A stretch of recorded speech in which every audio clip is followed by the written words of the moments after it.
not working. Hi again, everyone. Do we have Anna online? Just no? Okay.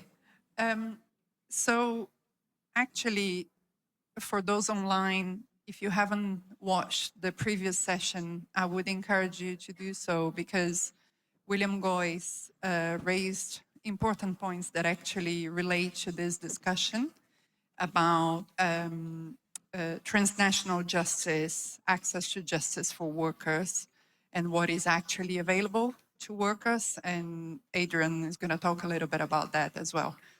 So there's been a lot of conversations about data, systems, frameworks, and commitments that we need to have in place to advance responsible recruitment. But in this session, we're going to look at, oh, hi, Anna. Nice to see you. Hi, Julia. Happy to see you.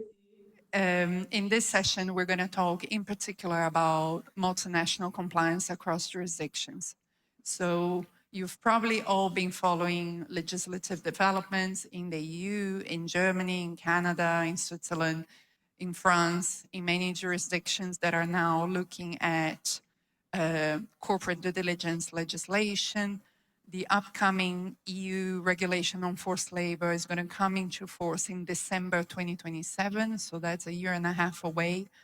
And companies, suppliers, recruiters are all looking for advice on these compliance requirements, but also there is an increasing risk and possibility of legal liability in courts. So we're going to talk a little bit about that.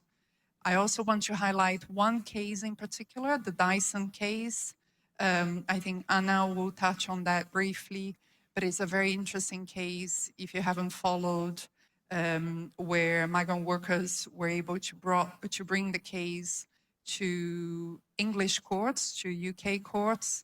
And this is a case about working conditions here in Malaysia, but the case was heard in the UK. So this is one example of many that are emerging on multinational compliance across jurisdictions.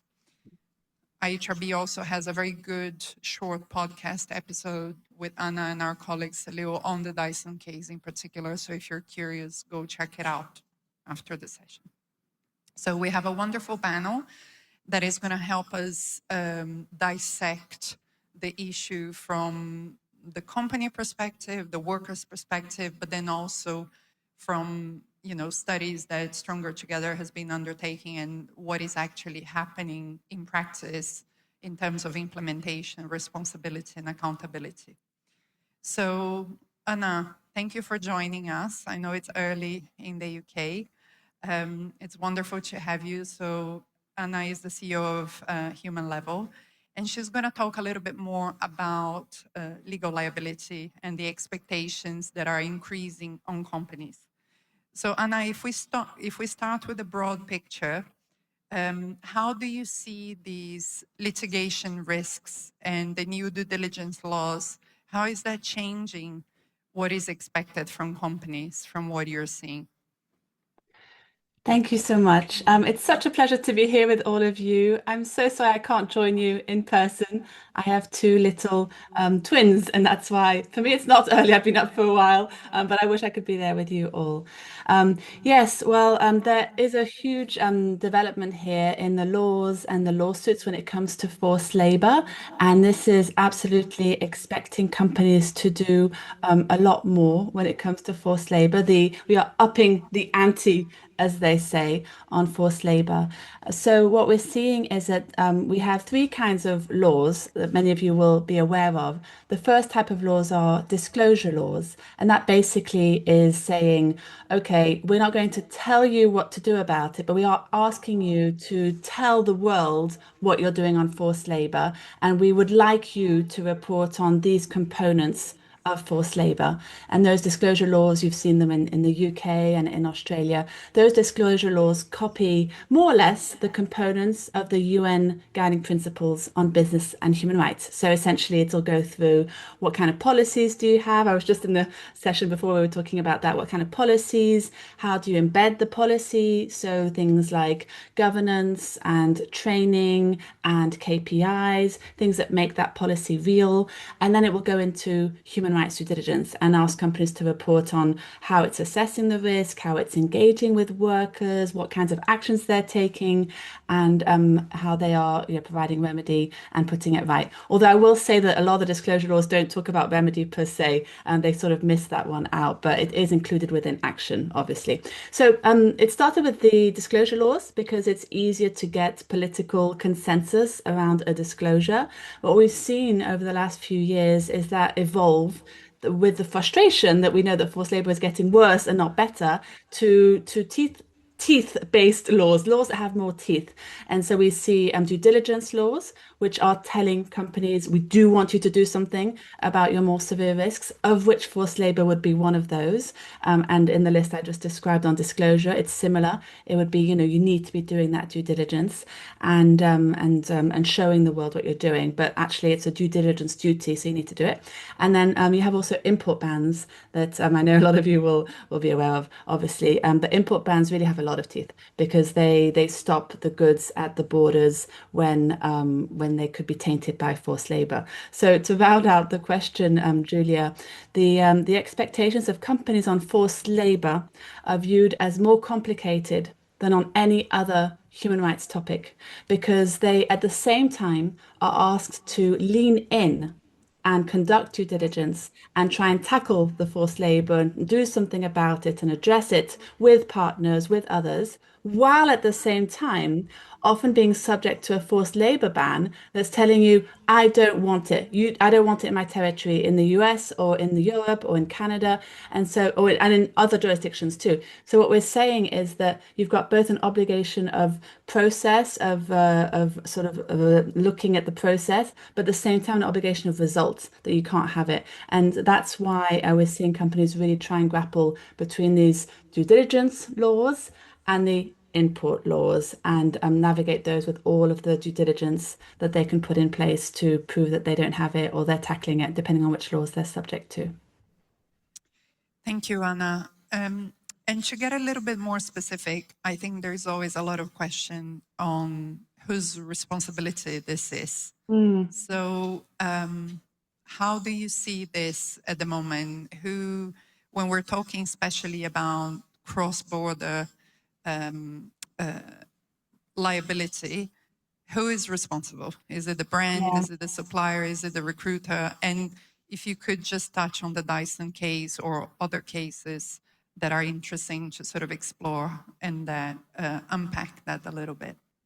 Of course, thank you. So I'm formerly a trained lawyer. I practiced law before joining the team at John Ruggie's team at Harvard to work on the UN guiding principles. And when you're a trained lawyer, you are taught, and still today, obviously, that your liability stops at one point based on certain factors. You're taught and you practice law. You say, okay, do I have a liability under the contract? Do I have a liability under the law? Or there are other reasons that I might want to be doing something, but if I don't have liability under the contract or the law, my liability stops. This is different, of course, in the UN guiding principles, where responsibility extends to your value chain. And so to respond to the question, each company in a value chain will have a responsibility for that forced labor happening. What kind of responsibility depends on the situation and what that company is already doing to tackle forced labor. So to put it quite simply, if you have a buyer and then the supplier, the buyer will have responsibility for that forced labor because it's happening in that supply chain and they are linked to that forced labor. But if it turns out that that forced labor has been happening for a while, people know about it, and the company, the buyer, really doesn't have anything in place on forced labor, or what they have in place is viewed as not sufficient. Really, everyone knows that wouldn't work. A very superficial audit, for instance. Then then that company would likely be viewed as having contributed to that forced labor under the court system and under the UN guiding principles. Of course, it's very fact specific, but what I'm getting at is that if a buyer is connected to forced labor and there's a situation where we should have known and we haven't done a lot about it, then that responsibility is heightened for the buyer, including under the new EU CSDDD. And what that means when you have a heightened responsibility is that you then are on the hook more for that remedy, for putting it right, for working with a supplier to really contribute to that remedy and to prevent it from happening again. However, if you have done what you can and you've really followed what we would view as reasonable and good practice, and that forced labor is still happening, you still need to be thinking about what you can do in supporting the supplier, but you don't have that extra responsibility of contributing to the remedy. That's the difference between what we call contribution and direct linkage, where it's a little bit of a lighter touch responsibility, although it is still there, which is why it's really powerful for companies to demonstrate the due diligence that they're doing and what they have in place, because that helps them also under future litigation show that they're not on the hook for the remedy because they did what they could. When it comes to the supplier, obviously, if it's in their, if it's in their own operations or by working with the recruitment agency, then that is squarely in their responsibility as well. It's very close to home, and they have more, what we would say, more leverage over the situation, and would be expected to really be putting things in place as well, but with support from the buyers as part of that responsibility. The Dyson case, I'll just touch upon very briefly, is fascinating. I'm a huge, I left the law, but I follow it so closely. I think once a lawyer, always a lawyer. And the Dyson court case is fascinating because it's the first time really that we've had a court case against a buyer, so Dyson, very well-known brand, especially here in the UK, but against a buyer for forced labor happening in a supplier and not in a subsidiary. We've seen quite a few court cases, what we call parent company responsibility towards workers in subsidiaries. And that makes more sense. There's more connection, legally between a parent company and a subsidiary. But when it comes to a supplier, there's technically no ownership and no legal connection. So this really is a big deal for a lot of a lot of observers and practitioners, because it's like, okay, you now have an extra legal responsibility to be looking at forced labor in your supplier. And in this instance, the court judged that it was admissible in the UK and not in Malaysia, which Dyson wanted it to be in Malaysia, but it was in the UK because it's a particularly heinous crime and the victims are particularly vulnerable. And they thought, yeah, it needs to be here. Lots of decisions are made in the UK, so we're all for ruling on it in the UK. And then the UK judge said, and we feel that there's a responsibility here, a duty of care that's very possible. We need to get more into it, but it's very possible towards the workers for the forced labor, in particular because Dyson was told about it in 2019, 3 years before the lawsuit started, and they didn't act on it. And then at one point they had an internal audit and they actually moved away from that supplier a year before the lawsuit. And so the court case is saying, well, you didn't really act on what you knew and you could have done more, but we'll see in trial. And Dyson decided, well, we don't actually want to see in trial. And so they settled the court case before it went to the whole trial. Thanks, Anna. And, I think, Adrian, this is a perfect segue for you, because what we heard also in the previous panel from William is that the reality of what's available on the ground for workers in terms of reparation, access to justice, remedies, grievance mechanisms is very different. The Dyson case, I think, is still an exception, unfortunately. So very practically, if something goes wrong today for a worker, say Malaysia, what is available to them? Thanks for allowing me to share some perspectives. So I have good news and bad news. Which one do you want first? Maybe I'll start with the bad news. So, the good news. So basically, no migrant worker that I've met will have that gung-ho spirit to come and fight the company. So that means all of you are safe, right? And I'll tell you why. So many come with low literacy levels.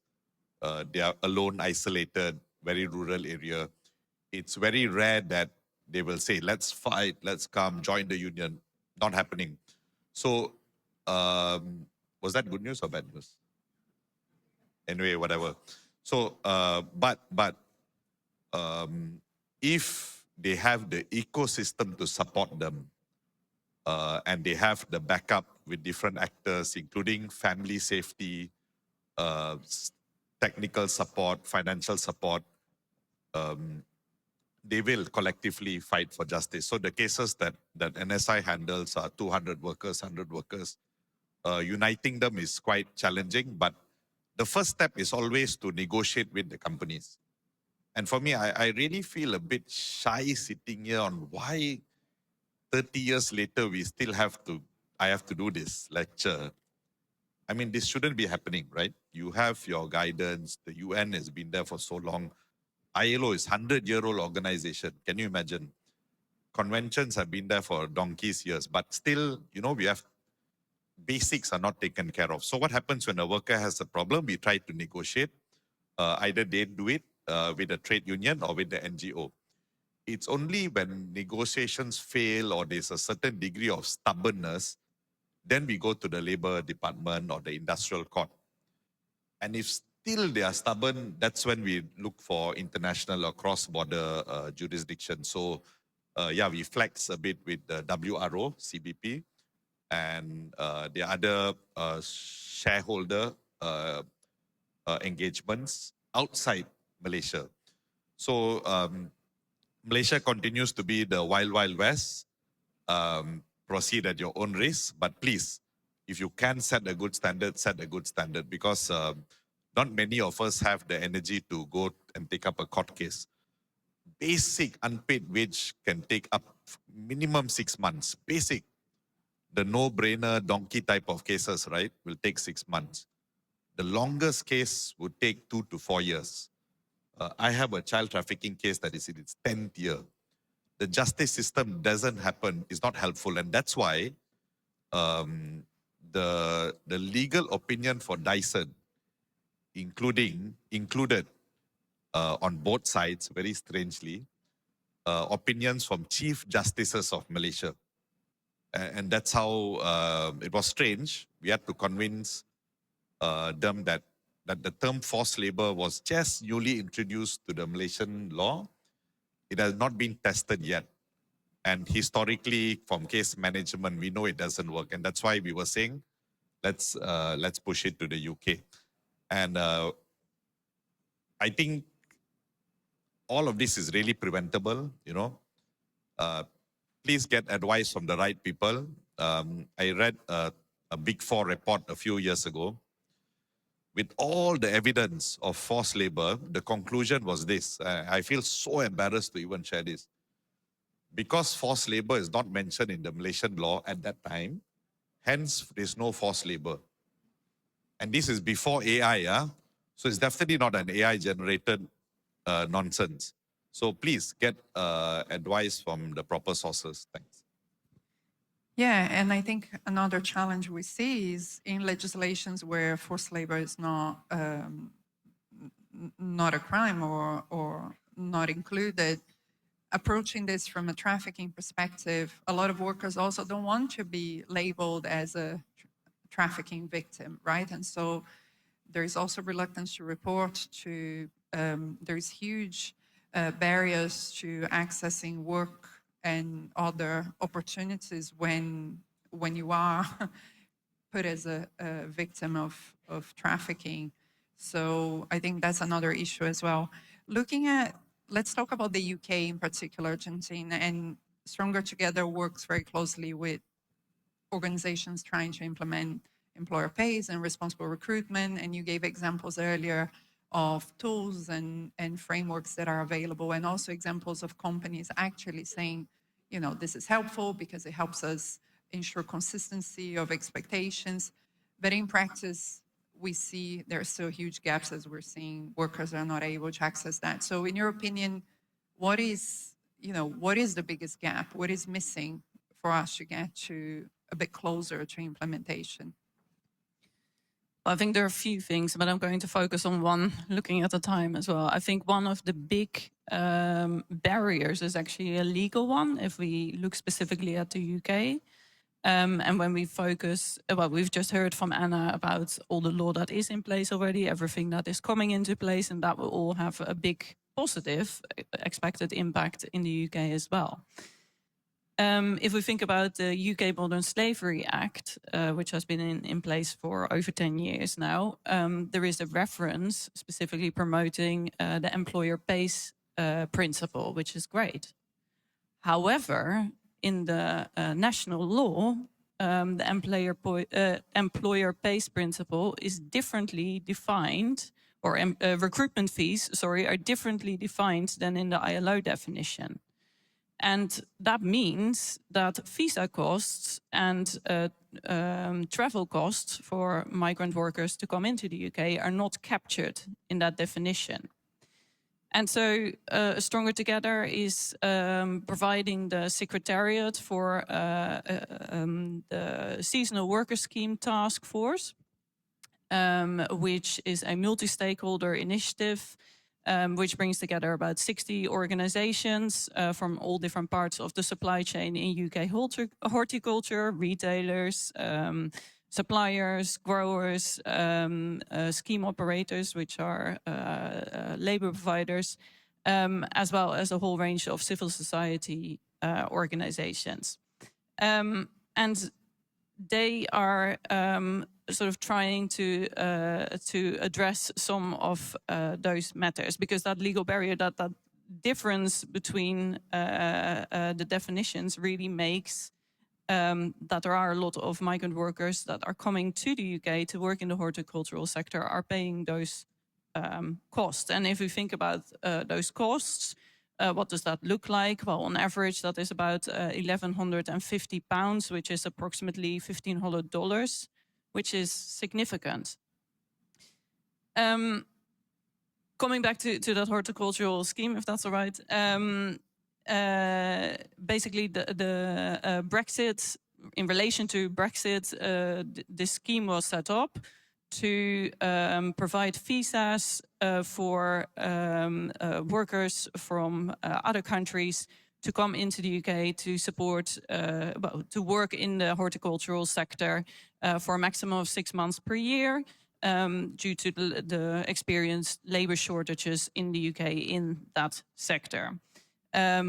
You know, what are we talking about in terms of scope? Well, there are approximately 45,000 to 55,000 visas per year that are available. And those are given out by government-appointed scheme operators, labor providers. There's 6 of them in total, 5 specifically related to the horticultural sector, and then 1 specific to the poultry production industry. Yeah, the visa is helping out. The task force that was then set up in reaction to that by this large group of entities, and that is in response to addressing any exploitation happening because of the, well, in response to the scheme, really. And what they do is to look at what's possible within the scheme as it is, to reduce and mitigate any risks, and what is possible in terms of making potential changes to the scheme or the rules, regulations, oversight, enforcement in relation to the scheme, and doing that in a joint way. That task force then said, if we want to look at the employer pays principle and actually introducing that ourselves as a going beyond compliance opportunity into the UK horticultural sector, how would we actually do that? And therefore, they said we need a study, and a first of its kind study, to look into the economic side of this. What would that actually mean? Because if you think about the 45,000 to 55,000 visas, and you think about that cost of about $1,500, that's a lot of money in the end of the day. So the UK government, the Department for Environment, Food and Rural Affairs, and the UK, the Seasonal Worker Scheme Task Force came together and jointly commissioned an independent research to assess the feasibility and the potential impacts of the implementation of EPP for seasonal workers. And they considered addressing the risks of workers incurring debt for their migration costs while considering food security and the sector's long-term sustainability as well, because that's a reality. The research modeled the economic impacts and assesses the operational feasibility of different ways that the EPP could potentially be implemented to determine their likely impact on consumers, on retailers, on growers, and on workers. And so it specifically looks at those costs, what would happen in those 6 models, who would have to pay for that, and what impact would that make economically. And of course, it was looked at in terms of the workers. Now, the 6 model options were proposed, 9 potential changes to visa and scheme rules, and 6 other general suggestions that stakeholders could act on. On the back of the findings of the feasibility study, which was, it was quite diverse, all those different models and recommendations. This research came out last summer. We then, in the autumn, facilitated as secretariat of the task force several roundtables in which we brought together all the stakeholders to discuss those findings. And that was really interesting, and lots of different views were given. Everybody listened to each other. Everybody engaged really strongly. Ideas were workshopped, but as I say, there were also diverse views. And so it's not that the outcome so far of those roundtables has been that they said, okay, we're going to go with this particular model or with another model. But there have been direct results that the task force has prioritized and has resulted in activities. They will continue to support the voluntary continuous improvement towards the ILO general principles and operational guidelines for fair recruitment by sharing of good practice, including on recommendation, coordinated action to reduce SWS applicant scamming. That's an important one as well. But also, for example, the task force is scoping a model of safeguarding pots and a hardship fund as a direct result of the findings of the report and the roundtables that have taken place. Some very direct actions that have come from that. But I wanted to share this example because we've spoken so much about all the opportunities that there are, but the realities on the ground of how can we enable EPP and make an impact, a positive impact on workers.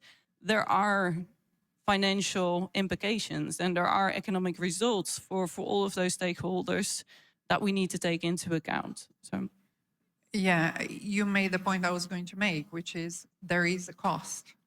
That is the bottom line. I think everyone, all the actors in the ecosystem seem to be comfortable with the worker paying, but not sharing those costs among themselves, right? I think that's what the reality shows.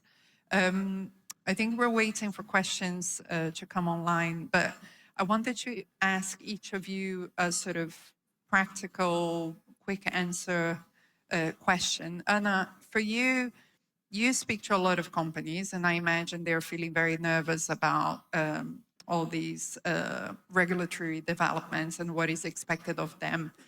What do you say to companies when they are trying to figure out how they should respond to those legal expectations? Thank you, Julia.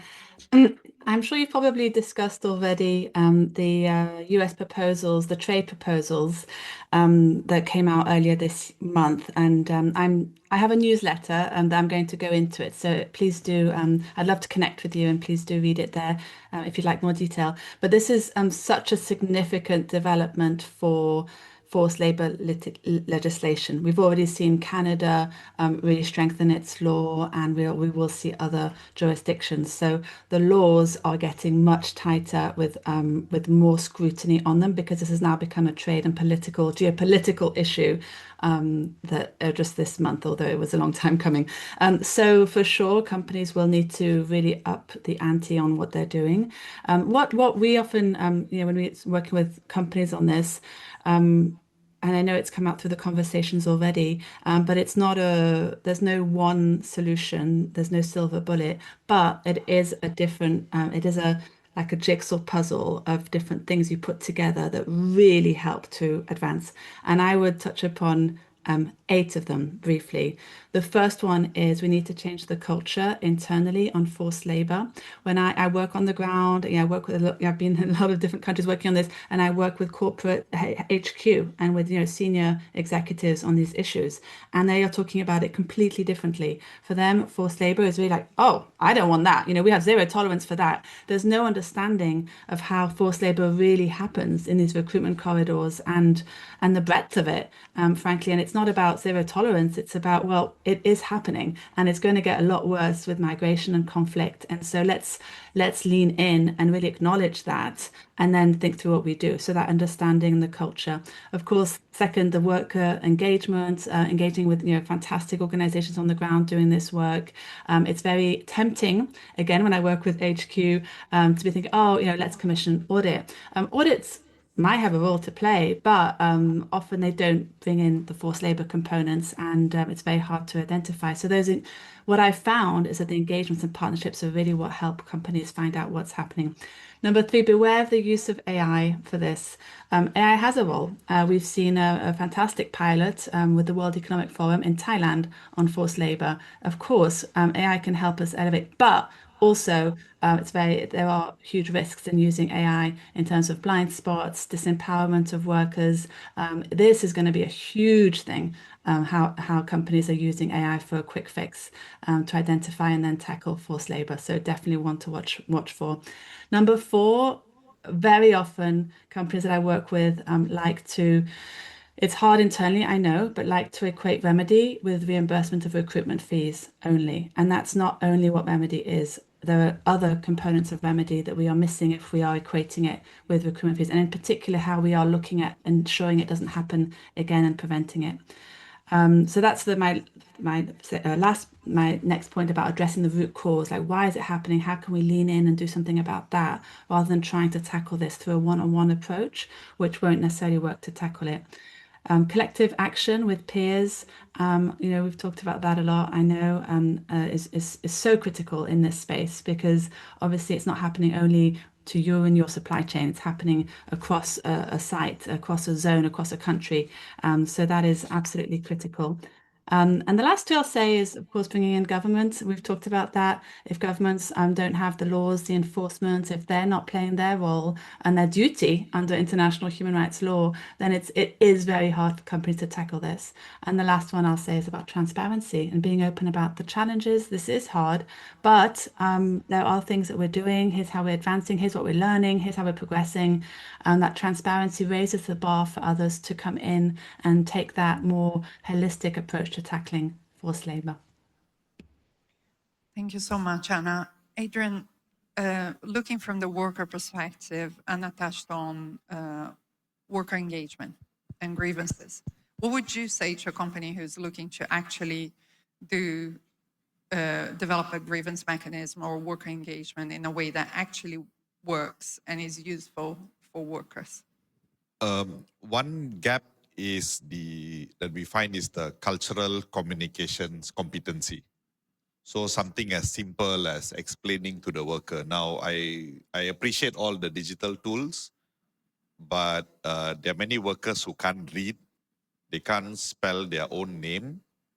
What more understand an agreement or a collective bargaining agreement or the law. So something as basic as that, you can't ask AI to do that. Come on. Part of my work is looking at your books with all the 9 digits, 10 digits in your banks. Don't tell me you can't hire a translator. I find that mind-boggling, you know. And then you all expect the NGOs to come and translate. We don't mind, we can help. But you guys are the ones making the profits. You should fork it out. I go back to the ecosystem. I think if the ecosystem is supportive, a lot of preventive work can be done. And you know, you safeguard your reputation, you don't lose a lot of sleep. I know how it can feel when you get your letter of demand. But the good news is this, while workers struggle with communications, the quality of evidence has improved significantly. So they have captured, you know, where the recruitment fee goes to, in WhatsApp messages, photos. You just pray that one day your face doesn't end up in a WhatsApp group. I've seen my pictures, my team's pictures being circulated in agents, traffickers, sometimes even the government, because we don't have good whistleblower protections. So, but of course, that's good news for us. We get to trace who are the culprits, who are the masterminds, and maybe one day we can get to the root cause. I think a lot of the discussions are still at the surface level. The reality is a lot of organized crime is involved in this. So family members are involved. So a worker will not want to file a case against their own family members. So there are technical dilemmas. Last but not least, I think there was a tool we used called Panjiwa to trace the shipping door to door. So we were actually able to find who were buying furniture that was built using or made using forced labor. So that is good news for us, bad news for you guys. Please eliminate forced labor from your supply chain. It's 2026. There's absolutely no reason it should continue. Thank you. Thanks, Adrian. Jantine, going back to the feasibility study, based on what you saw and what you learned, what would you say, both to a company, but also let's think about a labor provider, so a recruiter or a labor agency, if they want to take this seriously and if they want to take responsible recruitment and EPP seriously, what would you say other than look at the tools, do your training? What would you say is the one important thing they need to consider? One, but well, luckily a lot has been said already by the other panelists. I think collaboration, to keep the conversation and the dialogue across the supply chain going. So between peers, as was said, that's very important, but also across all the supply chain actors, because they all will come from a different perspective. And only when they have those difficult discussions, but then will they come to the solutions that will enable the real impact that we would like to see. Yes. Sorry. I forgot one thing. There was one strange incident where in supply chains, the government invests. So we have this provident funds investment, different, about 4 to 5. In one of the cases, my own bishop was a shareholder. And I told him politely, what are you doing with this company, right? But that's not the point. So then when the government has an interest, naturally to pursue justice was very complicated. And that conflict of interest made me understand why. And now if you look at Malaysia, the corruption is so deep. They are flip-flopping policy to policy like they are playing ping pong, you know, and they keep introducing new tools that, you know, I think now there's one controversial tool called Turap. No consultation with the NGOs, you know, we are totally in the dark, but the government wants to push it forward. So supply chains, you have to do the right thing. You have to come together, tell the Malaysian government, enough is enough. It's affecting your business and it will come back to haunt your reputation someday. Thanks. Thank you. Well, I see we have 13 seconds. First, I want to thank the three of you for joining us. I realize we could have spent a lot more time talking about bans. I think the point you touched on, Anna, is really important and interesting. What is being asked of companies? At the same time, you're asked to disclose, but you're also asked to, well, you might be limiting your commercial opportunities if you disclose too much. So I think it's an interesting context and one that certainly we're going to continue working on. And but the one thing I would say to all companies is that whether you like the direction of travel or not, this is already happening.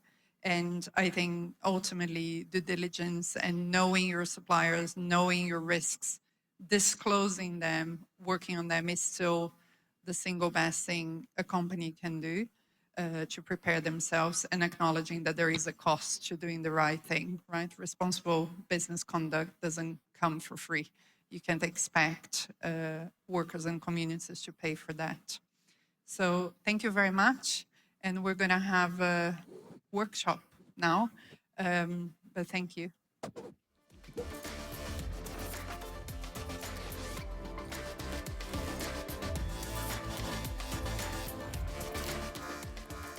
Thank you so much. So we're having a break. Yeah, we're eating. I need to eat and have a coffee. But after that, we are having a workshop. So thank you, everyone, and I'll see you in a bit. Exactly at 3:30, please.